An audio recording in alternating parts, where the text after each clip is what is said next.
En esta lección número 3 de la materia terminación del contrato de trabajo, analizaremos una de las reglas básicas que señalamos en la lección número 1.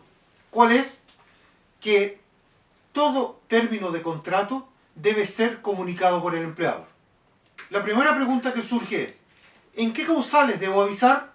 La regla general me indica que en todas las causales del artículo 159, 160 y 161 debo comunicar la terminación del contrato, que es una obligación que la ley impone al empleador. Por excepción, hay 3 casos en que no es necesario efectuar esta comunicación. Artículo 159, número 1, esto es, mutuo acuerdo. Artículo 159, número 2, esto es, renuncia voluntaria. Artículo 159, número 3, muerte del trabajador. En todas las demás causales debe comunicarse la terminación del contrato. Hago un alcance.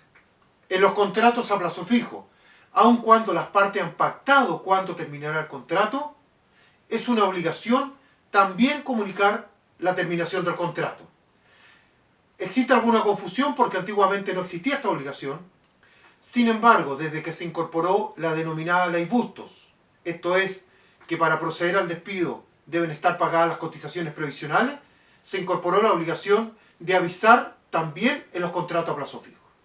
Segunda interrogante. ¿Cuál es el plazo que tengo para avisar? Regla general, 3 días hábiles, que se cuentan de lunes a sábado, excluyendo los domingos y los festivos.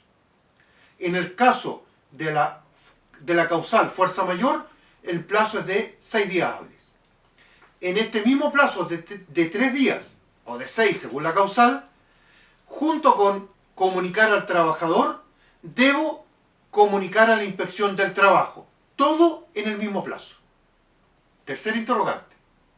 ¿Cómo aviso? ¿Cuál es la formalidad?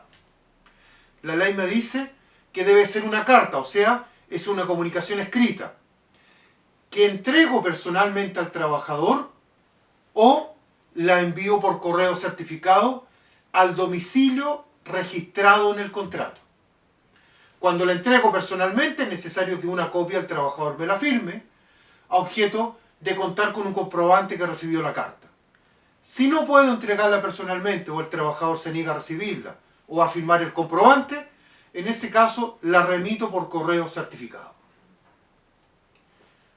Por ejemplo, si el despido tiene lugar un día jueves, el plazo que dispongo es viernes, sábado y domingo.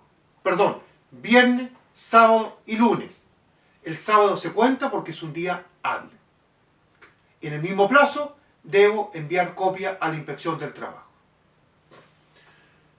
¿Qué debe contener esta carta por la cual comunico el término de contrato?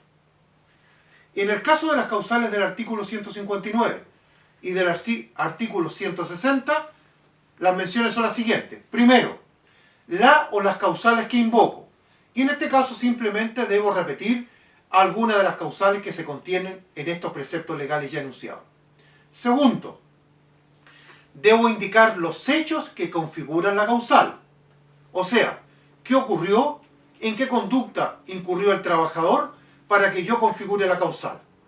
Por ejemplo, si la causal es falta de probidad, artículo 160, número 1, letra A, los hechos, por ejemplo, serán que el trabajador fue sorprendido sustrayendo bienes de la empresa en tales circunstancias. Si la causal es el 160, número 7, incumplimiento grave de las obligaciones que impone el contrato, al relatar los hechos tendré que decir cuál y cómo se incumplió esta causal por el trabajador. Además debo indicar cuál es el estado de las cotizaciones previsionales. Y existe una fórmula básica que es: informa usted, señor trabajador, que sus cotizaciones previsionales y de salud se encuentran al día. Pero además hay una cuarta mención, que debo acreditar que las cotizaciones previsionales están pagadas. Esto tiene relación con lo que se denomina la ley Bustos. No basta que diga que las cotizaciones están pagadas. Dice la ley, debo acreditar que están pagadas. ¿Y cómo acredito? El mismo artículo 162 me indica adjuntando los comprobantes. ¿Y cuáles son los comprobantes? O la planilla de cotización previsional o un certificado que dé cuenta que las cotizaciones previsionales están pagadas. Cuando aplico las causales del artículo 161, recordemos que eran dos, necesidad de la empresa o desahucio, debo contener idénticas estipulaciones a las ya señaladas: causal, hechos, estado de las cotizaciones y acreditación del pago de las cotizaciones, salvo en el desahucio, que no tengo que indicar hechos. Pero además, cuando despido por el artículo 161, tengo que indicar el monto de la indemnización por años de servicio que le corresponde al trabajador. Y aquí un alcance. La ley me dice que la carta es una oferta irrevocable de pago.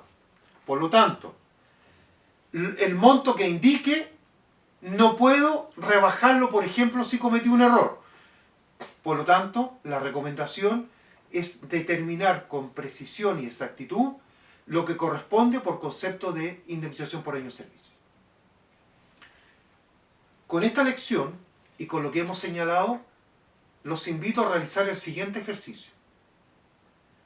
Tomen los avisos de término de contrato que hayan expedido en los últimos meses y revisen si se cumple con todas y cada una de las menciones que acabamos de señalar y que se contienen, para mayor información, en el artículo 162 del Código del Trabajo.